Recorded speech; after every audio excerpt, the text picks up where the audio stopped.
Hi everyone, let's go over my bullish and bearish Elliott Wave scenarios on Bitcoin, starting with the low time frame bullish scenario where we're looking at a finished triangle structure and we now expect continuation to the upside in a wave 5 as the triangle is then a higher degree finished wave 4.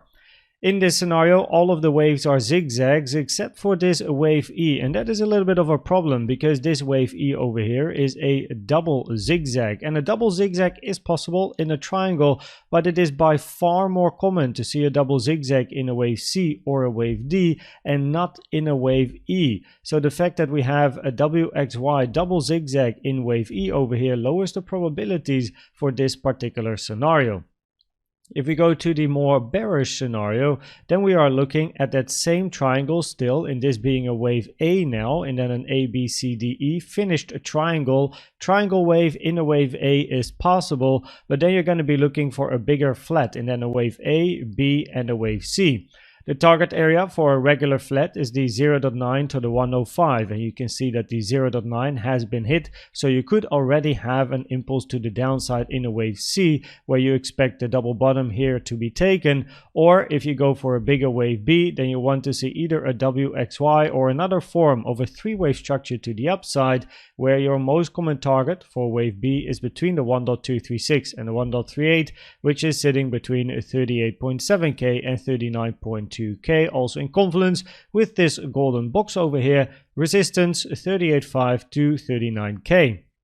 However, in this scenario, again wave E of course is the double zigzag structure, and once more that is not something that you like to see, and therefore I have three folders over here called A, B and X, because a double zigzag can exist in a wave A, a B or a wave X. So let's look at the scenarios where this double zigzag actually has a high probability. Now first of all, we then have to look at this move to the downside as a wave A. So in wave A we have a WXY sharp double zigzag to the downside. We are then looking automatically for a flat structure in an A, B and then a wave C to the downside to again take the double bottom.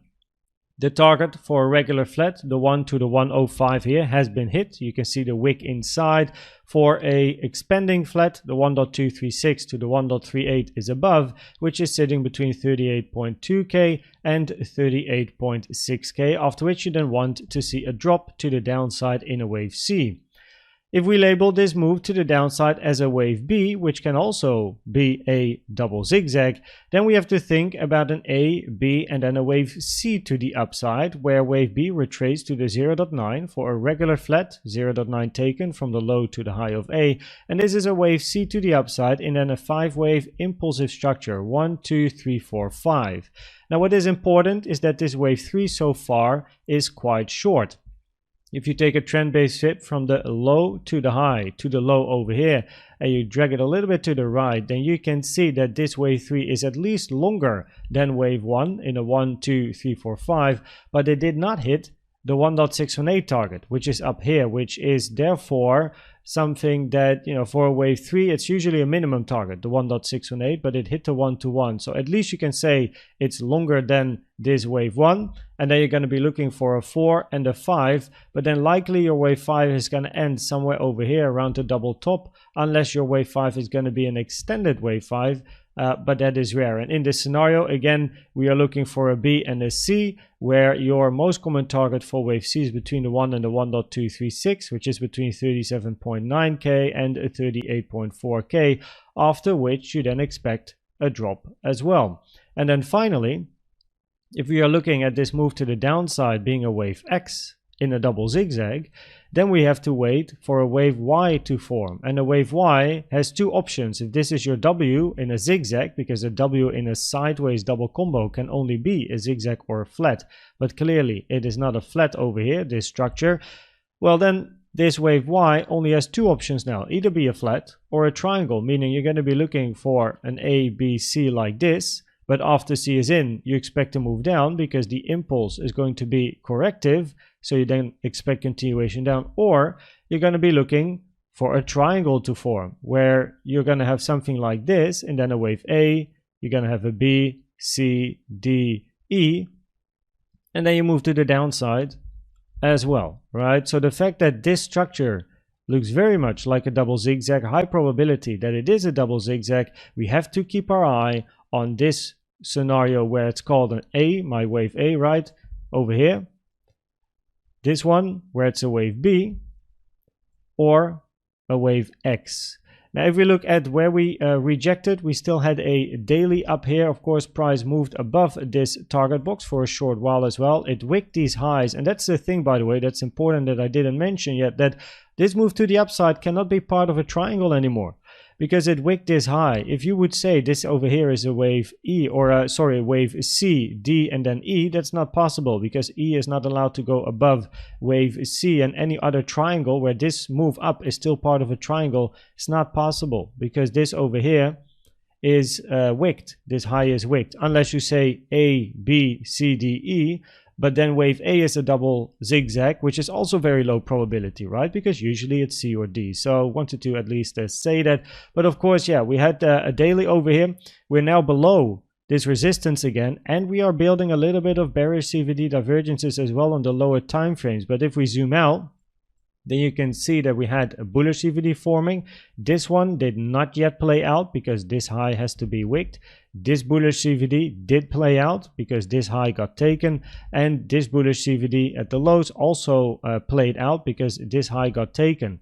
If we now zoom in more locally, then we have some bearish CVDs over here and a little bit of a bullish one, but the bearish one is on the right side of the most recent high and therefore gets priority. Now, if we have a little look here, right, then you can see that price has been forming lower highs, but on yellow, higher highs, right? Bearish CVD divergence over here. And with that order block on the left, you can see we have a higher low in price, but on yellow, lower low as well. So a little bit of a mix, but the bearish one is on the right side of the recent high. So it's very important to keep an eye on it.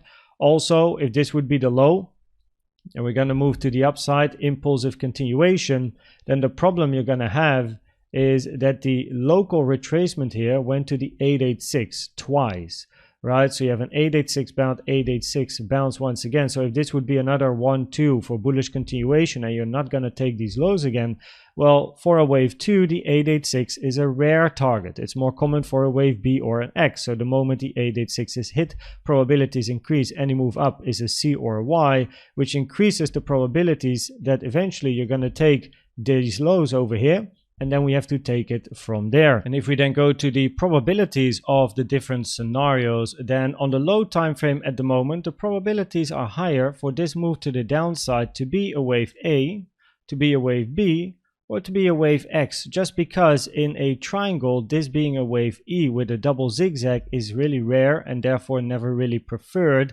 However, when we look at the bullish CVD divergences, it could be nice to take the 38K top first, let those bullish CVD divergences play out, and then we have to take it from there. More locally, on the micro here, probabilities are higher to take these lows over here, the couple of lows that we have very, very locally, and then we have to take it from there.